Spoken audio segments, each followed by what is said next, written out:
Hello, my name is Theresa Lola. I'm a poet. I write poetry and perform poetry, and I also teach poetry to young people about how we can write poems to better express ourselves and also perform poems to tell our stories and to share our words. So today we're going to be looking at poetry and well-being. Poetry allows us to communicate things that might be otherwise difficult to say in everyday conversations. And in a poem, we're able to play with words, with language, with imagery.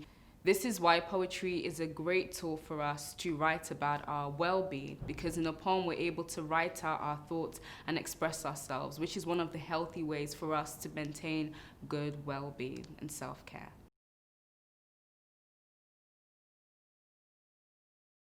So for this first warm-up activity, it's really about exercising our writing muscle. In small groups, write down a list of everyday objects. Once you've done this, I want you to pick two strong emotions. It can be happy and sad or happy and anger.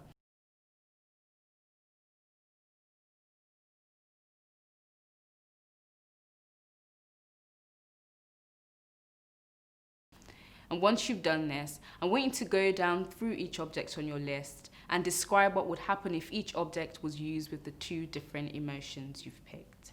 I'm going to give you an example of my own sentence.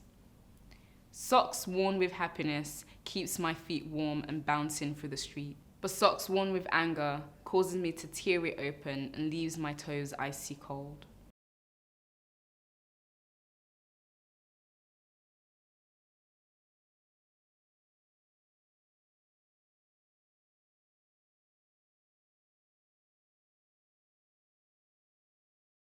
So I'm about to read my poem titled Painting My Thoughts Blue. While you're listening to this poem, I want you to think about what emotion you think is being addressed in this poem.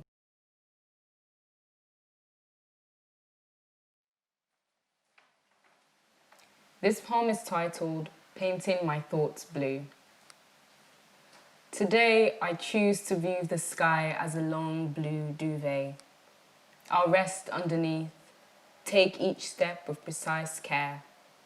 On my way home, I'll tickle a forget-me-not flower and carry the echo of its laugh in my pocket.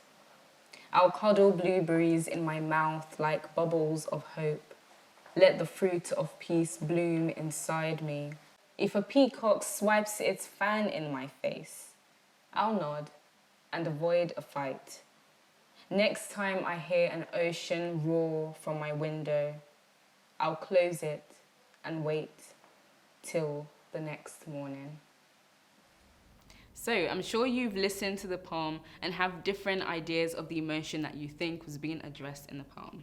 But I can tell you that the emotion being addressed in the poem is calmness. So the way I did this was by using the color blue. So in the poem, the speaker comes across different items and objects that are the color blue and treats them with calmness. So for example, there is a line in the poem that says, I'll cuddle blueberries. And what this does is that instead of using the emotion in your poem, so whether it's anger or happiness or sadness, by using an image like a color, you're able to create poems that are much more interesting and much more creative.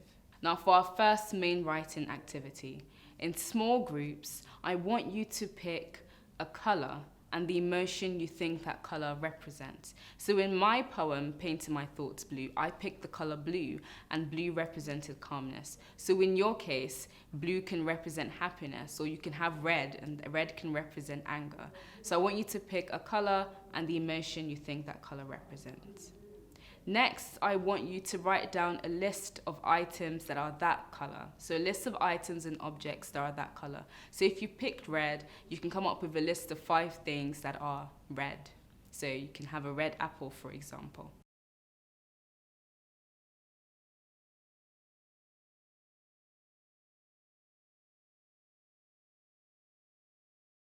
You're going to write a poem where this speaker or this person, or it could be you, treats these objects and items on your list based on the emotion that they are feeling.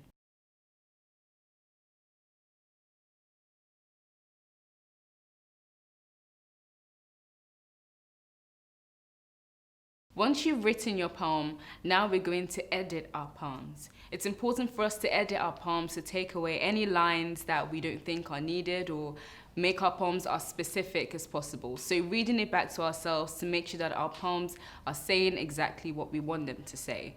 One of the ways we can edit is to read the poems out loud to ourselves, or you can read it to someone next to you and ask for feedback. But what we're going to do specifically is to go back to the objects in our poems and make sure that we're describing them as interesting and as specific as possible. So for example, if you have an apple in your poem, you could maybe give us some more description about the apple. So you can say a reddish pink smooth apple. So you can describe the color of the object in a bit more detail, or the shape or the texture. I want you to go back to your poem and try to give us as much details about the objects and items that you have picked.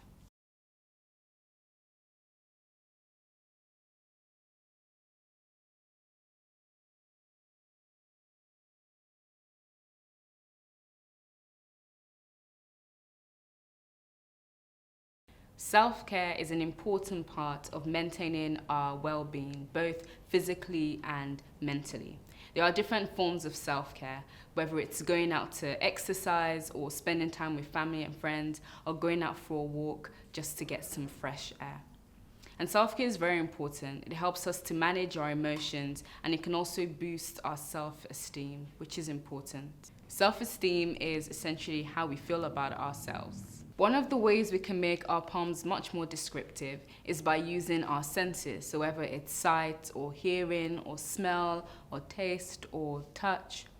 And in this activity, we're going to be focusing on our listening senses specifically. Why it's good to focus on our senses, because it allows us to give much more detailed descriptions in our poem. So what we're going to do, I want you to write down one self-care activity that you do. So it can be spending time with friends or going out for a walk or exercising. I want you to write down one thing that you do. And once you've done this, in your poem, you're going to describe everything that you can hear while you're doing this activity. So for example, if you're spending time with friends, what does their voice sound like? Or if you're going out for a walk, what can you hear? Can you hear the birds? Can you hear a car going past? Remember to be as detailed as possible. You can go for the obvious things that you can hear, but also try to go for descriptions that might not be so obvious. So maybe you can hear a baby crying in the corner. You can include that if you want. So try and be as creative as possible, as detailed as possible. So for your poem, in your first line, you're going to introduce us to this self-care activity that you're doing, and you're going to take us, the reader, on a journey and everything that you can hear while you're doing this self-care activity. So enjoy writing.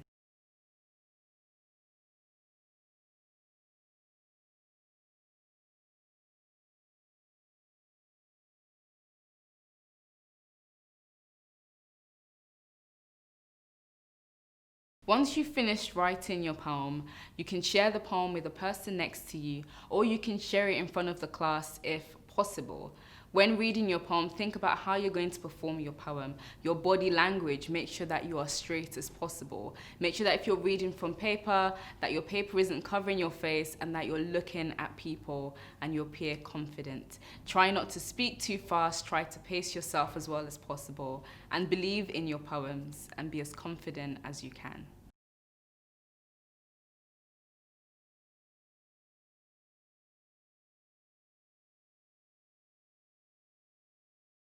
So this is a quick writing activity for those who might have finished early and want another opportunity to write.